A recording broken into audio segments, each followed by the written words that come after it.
I'm thrilled to be welcoming Diana Cournoyer today. She is of the Oglala Sioux Tribe, and Hmm. she's the executive director of the National Indian Education Association. It's impressive, Diana, the work you've done to have the impact go beyond the US Capitol to actual impact for communities across the Indian country. She's done things like helping with broader teaching hiring initiatives. She's had more opportunities for others to visit tribal communities, millions of dollars in grant funding for NIEA. She's testified before Congress, rallying support for Native education, and just inspiring trust and collaboration among all communities, including Native nations. It's exciting, Diana, to have you because I think your voice, your uniqueness, the importance of Native history in our country needs more light shed on it. So thank you so much, Hmm. Diana, for being here. I agree 100%. So thank you for this opportunity. Diana, when you were young, talk to us about your experience coming from your tribe. And did you dream that you would be testifying in front of Congress one day? No, no. As an introverted person, like we spoke about off camera, off air, no, my dream was to work with animals, was to be not with people. Um, you know, very shy, very introverted, borderline fearful of the world. And I just thought animals, unconditional love. They will let you know if they're unhappy with a bite or a bark or a kick. And it was just so clean. You're either well liked by an animal or you're not. And as a child, that's just what I felt that where my happy place would just be helping. So still always helping, still always had the compassion and the space of uh, injustice, right? Saving animals that were struggling or helping animals that were struggling. So always fighting for injustice, but I never wanted to be fighting for injustice uh, for my people. I always thought I'd be behind the scenes, very quiet, um, uh, in making an impact on an animal's life. So what was Um, the pivot then, Diana? Because I can imagine, were you taking care of animals as a young person and yes, then yes. there was like a child who entered your world? Like, how did you go from No, it wasn't a child. Actually, it was in college. I took a Native American Studies class, Native American Studies. I think it was around education, like Indian education history, and then I also took a intercultural intercultural communications class or multicultural communications. So it was those two classes in my junior year in college that um, I realized the injustice of my own people. My whole life, I was born and raised in urban setting, Dallas, Texas. Always knew, of course, knew I was Native, understood what that meant, did have a cultural connection, understood my identity. My grandmother raised me or lived with us. So I heard boarding school stories. I heard stories of reservation life. I heard hardship. I heard, boarding school surviving stories. But I just thought that that was just my grandmother and my grandfather. And I just thought that that was my family. I didn't realize how, as a child, you don't understand that that one story is multiplied by millions. Mhm. And it wasn't until college in my junior year in school that I realized that one story that I'd heard my whole life did impact and affect millions of my own people. And it was that year, probably in my early 20s, that I said, there's got to be something else that I can do. The story of boarding schools and the taking away, basically taking away of children from their Mm-hmm. communities, their Mm-hmm. racial language. I have to admit, for me, I learned that much later in life. It wasn't Mm-hmm. part of my standard curriculum. Right. And it's not dissimilar to what's happened to communities across the world, Right. even talking Correct. about Filipinos and our assimilation Mm-hmm. to speaking English and Mm-hmm. being as white proximate as possible, Mm-hmm. even bleaching our skin, Mm-hmm. getting taught by the nuns who, Mm-hmm. were very violent Right. if we did not obey. So it's This education, I think, is important for Mhm, our own identities as well mhm, as all children to know, mhm, even if that wasn't their culture, there's mhm. importance in understanding. And so, can you talk to that? I know, Diana, you're very passionate about understanding, sharing stories. What do you wish that more people knew, particularly about the Native culture history? Just, I know there's a lot. That's a very loaded question, but is there anything you're like, more people need to know, and then fill the blank? I think first off, more people, educators, advocates, the general community need to know our boarding school history. They need to know federal policy that impacted Native people, not just in education. They need to understand the treaties. They need to understand that those treaties didn't go away, that they didn't expire, that there's still a treaty and a trust responsibility between the federal government and 574 nations, tribal nations or native nations. They need to understand it doesn't matter when those treaties were signed, that treaties were broken, promises were broken, theft, death, um, manipulation, that all of that happened to get to where we are right now. That's what I want people to understand. I understand, or I feel like when I am talking to a non-native population, so a multicultural population, I get the sense that it's our story is falling on deaf ears because you have what you just talked about. You have an immigrant story, an Asian or a Chinese story, a Filipino story, an African American story, slavery story. You have immigrants on the Ellis Island. You have an Irish story. You have an Italian story. Everyone has their unique story that lives here in the United States. And I hear and I respect and I understand.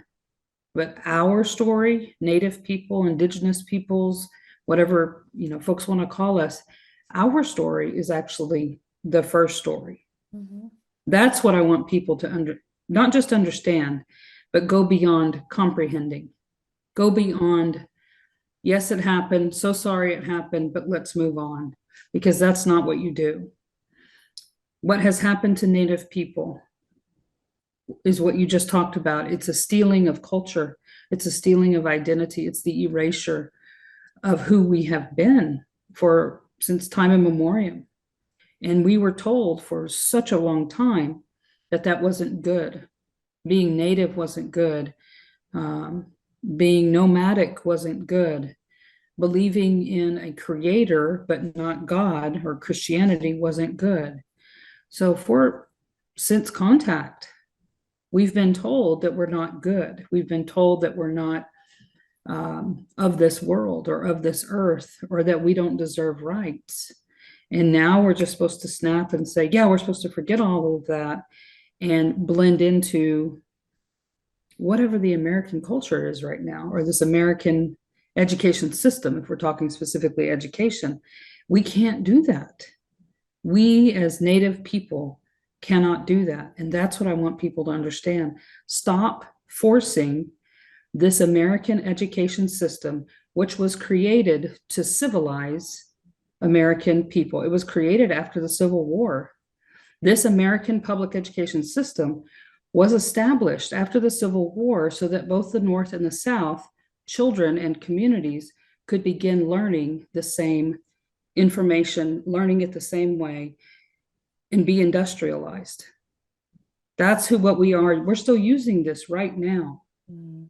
That's the foundation of the American public education system. That system is used to civilize American children. We're not American. We're 574 different ways of thinking and different philosophies and different languages, different cultures and different identities.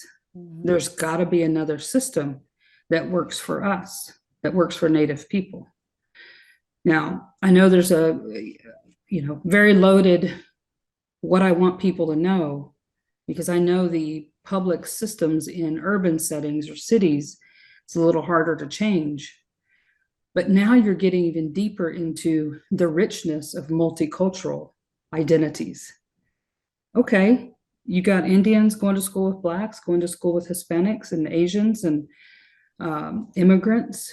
So let's create a school system or a learning system that respects diverse identities, that all your identities and all of your life experiences help you be a stronger learner in a system that should be created to support your learning adventure, not teaching, not education, but your learning. Learning should be a dialogue between you, the learner, and your teacher, your leader.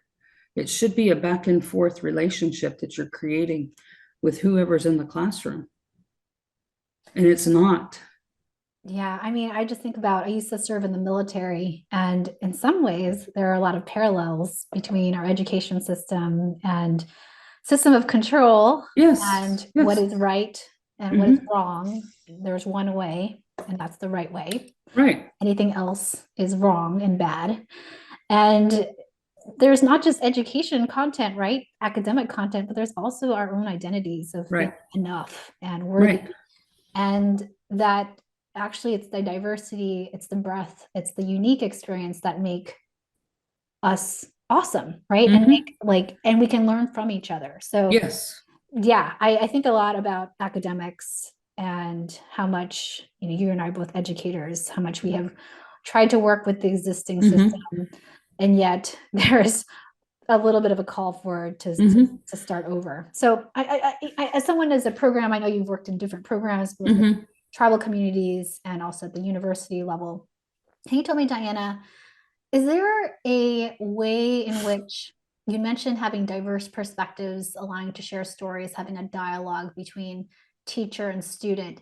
Is there a way in which education, if you could make one design change to our existing, there's many design changes, but if you could say, in addition to that relationship between teacher and student and grounding multiple identities, is there any other design change you would really push for to help ground us in the First Nations history, understanding our shared.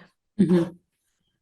Actually, it's a model that education leaders have been talking about for a very long time, and it really hasn't caught on because it's too emotion centered and liberal driven. But it used to be called social emotional learning. It has now transitioned after the pandemic to what people are calling the whole child policy. Implementing a whole child policy, as well as practice and pedagogy, is very close to what we call an indigenous education system. It is creating relationships with your students. First and foremost, you got to build trust. You got to build respect.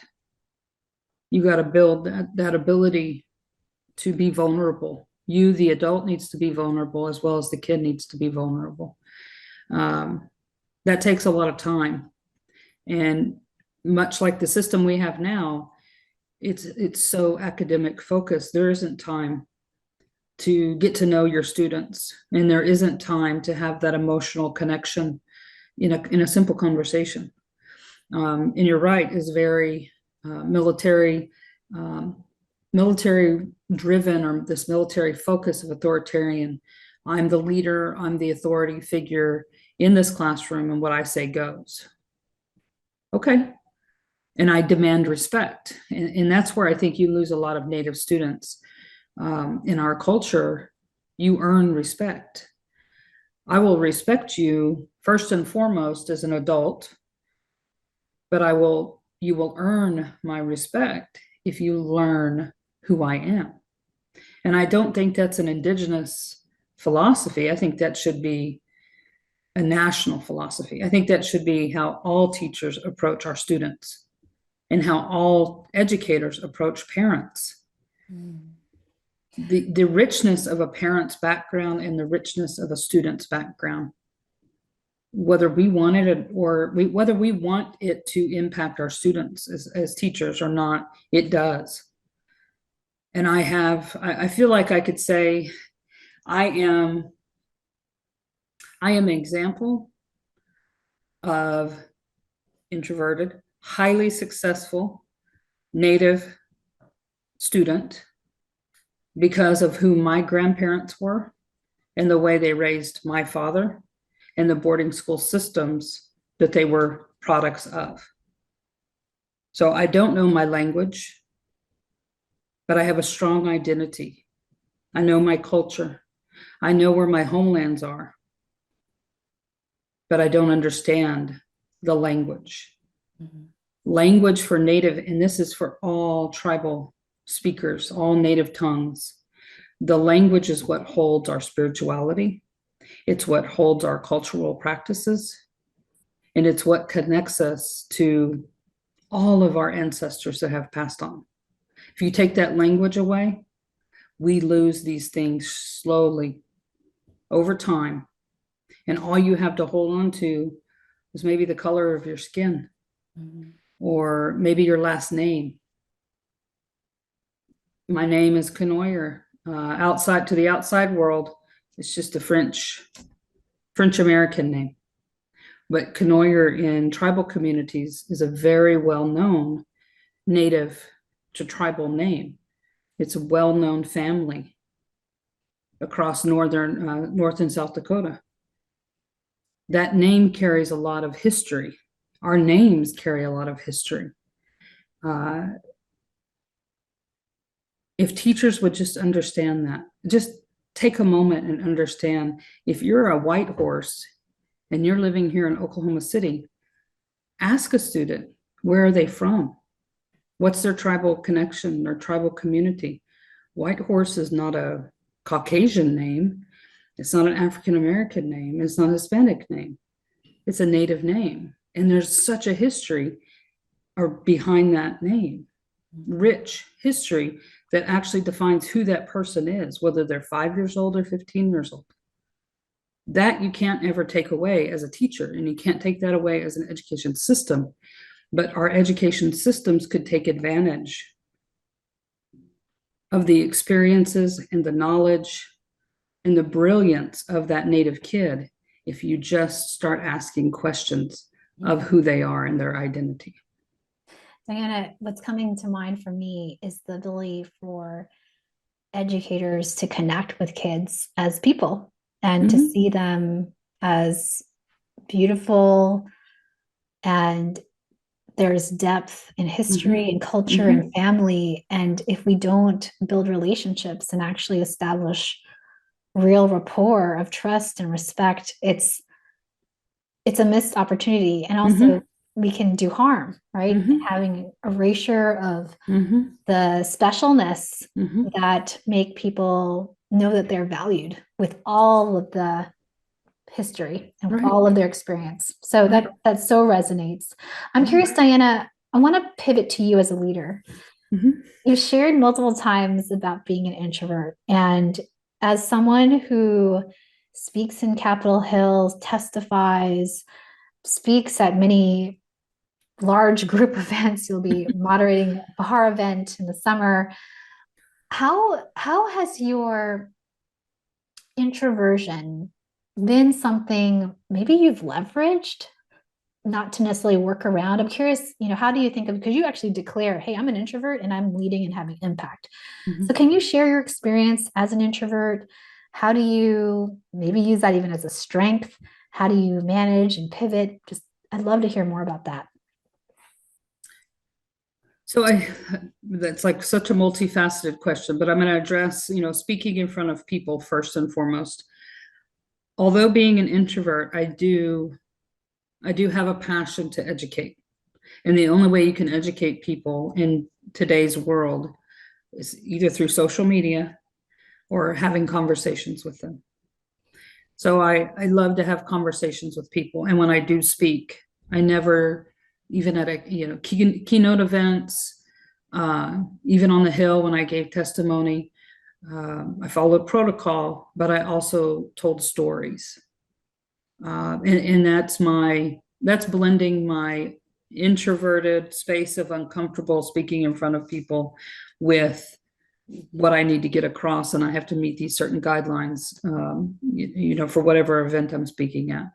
But I love to tell stories, and I love to tell stories that are uh, filled with knowledge, uh, leave people questioning their own behavior. I love to be able to share information that will make people walk away and change the way that they think about an issue in the world, specifically on education, the way that they look at their work. I want to leave an impact. And so I have to put sometimes my fear of speaking in front of people, I really do have to put it to the side. And I just have to find that, I don't know, there's something about when I speak in front of people, I go into a different place. Because after I'm done speaking, I have no idea what I've said. Even though I have a script, because most often I go off script, but I have no idea how well I did. I have no idea. I don't have a sense or an understanding of, did I engage the audience? Did they look like they were interested? But I've had my staff video me, record me, come with me, and I've left people in tears. I've made people laugh. But all I want to do is leave an impact. I hear the bigger mission helps to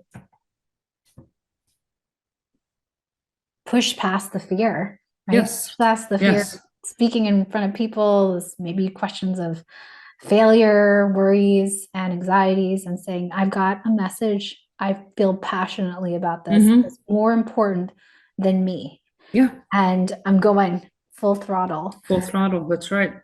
And Diana, I don't can you know of talk anyone about else that speaks this truths the way that I do. So I do feel like it's an obligation. It's a responsibility that I continue to tell my stories as long as people will listen.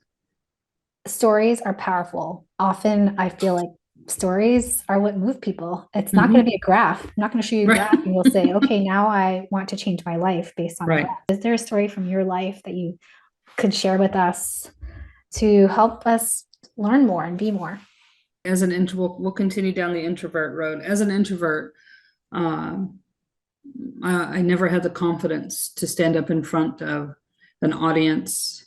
I never had the confidence to stand up in front of a classroom in elementary, middle, and high school.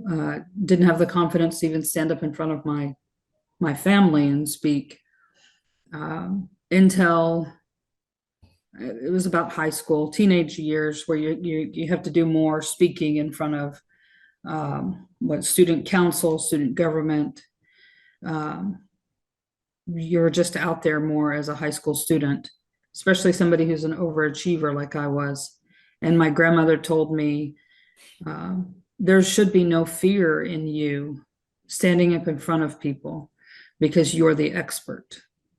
Whatever you're standing up and you're talking about, you research anything, whether you're doing a presentation, whether you're reading a paper, you always are so careful with your research and you're so critical of yourself. You're going to research every topic to the nth degree so that you are the expert. So when I do write my speeches, or when I've been asked to speak on a very specific topic, if I only know a little bit, or I can touch upon like early learning, Head Start, I can fake it, but I don't want to fake it when I'm going to do a keynote. So I will do research, several days of research, and I will be, even in a early learning Head Start conference, I will be the knowledge keeper standing at the front of the room when I'm doing that speech. And I think that's a product of being an overachiever, but also an introvert. I don't ever want to let anybody down. I don't ever want to be responsible for taking people's time. I value people's time, and I never want to take that away from them. I never want to stand up and talk and just share nothing that's worthless to their job when they could be doing so much to impact students. So I take all of those feelings in everything I do, from this podcast to Capitol Hill. And I make sure that any words that come out of my mouth are purposeful, impactful, and that anyone who's going to listen to this will walk away and at least start thinking about, how could I change the way I approach the work I do? We don't have a lot of time in this world, and the work that we do as women of color, women that are leaders, we have to be very careful what we say and how we say it, or we will lose our audience. We're already starting pretty far back in the starting line because we're women and we're minorities. So whatever we say, we got to say it with such impact and influence in very little words, or people are going to dismiss us. And we can't change that. That's society.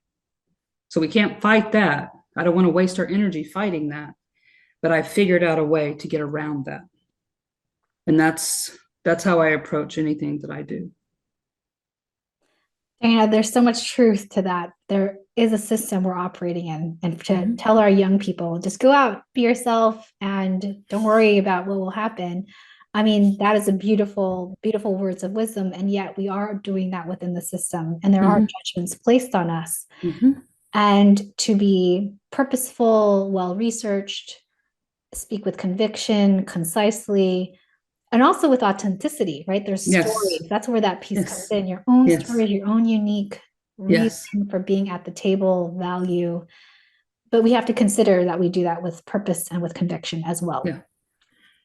Whenever I was growing up, again, my grandmother was very influential, and she spoke Muskogee Creek. I'm also Muskogee Creek. And her mother told her when she went off to the white school, that's what they called it, to be very careful what she says in English, because again, as a Native person, the simplicity of our language wasn't translatable into English. And so all the nuns, that when she went to school, boarding school, the nuns would lie. All the white folks, the white people at the school, at the boarding facility, would lie. And so and I think this is a pretty common belief in a lot of our Native elders, that tongues are sharp when you speak the English language, because oftentimes it was the English speaking people that lied to them, that manipulated our Native people, that hurt our Native people. So as a child growing up, I was always told by my grandmother, be careful what you say, because your tongue is sharp, because you use the English language. Now, if I could have spoke Muskogee Creek or Oglala, it's a softer language. I think indigenous languages in general, whether it's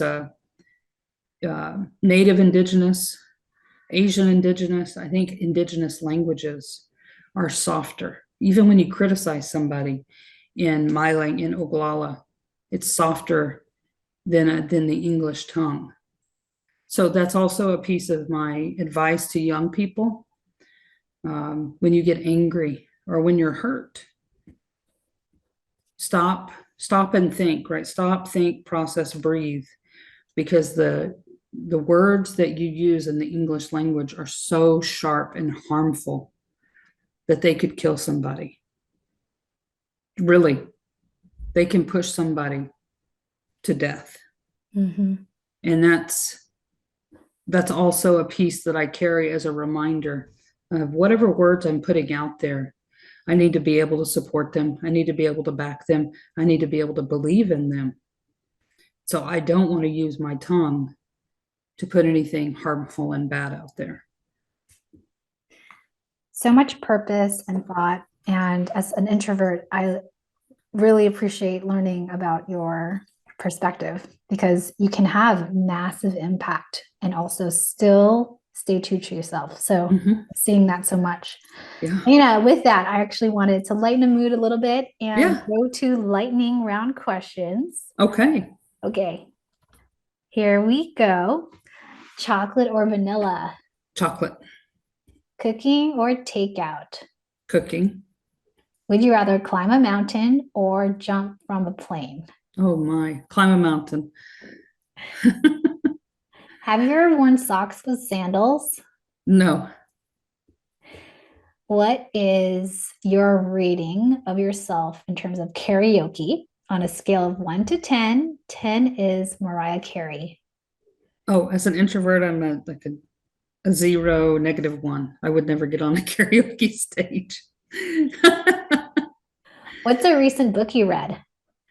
The purpose of introverts. What is your favorite way to practice self-care? I'm still trying to figure that out. What's a good professional development you've done? I would say the Pohara Institute. That's my most recent and most uh, beneficial. What's your definition of a boss mama?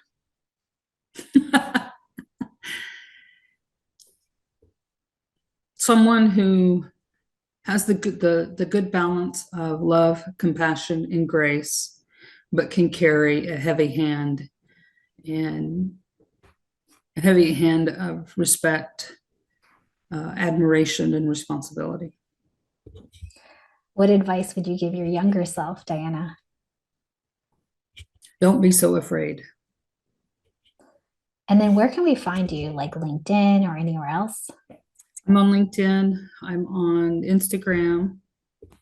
Nothing is all nothing's my name. It's just my name. It's nothing special. Just Diana Cournoyer. LinkedIn, Instagram, and Facebook. And then last question, do you have a final ask, a recommendation, or parting thoughts to share? No, I do feel like as the introvert is telling me I've said enough. Well, Diana, I so appreciate your authenticity, and Yeah. it's incredible, I think, as an introvert. You don't have to let this stop you. In fact, you can use this to your thoughtfulness and what you share and connect and have impact. So really, really appreciate Mhm. this, Diana. Thank you. Thank you. I had fun. I enjoyed all the questions. I hope, I guess I do have a final thought. I do hope um, whoever is watching this does feel the power in themselves to make change, because that's where it starts. Awesome. Thank you.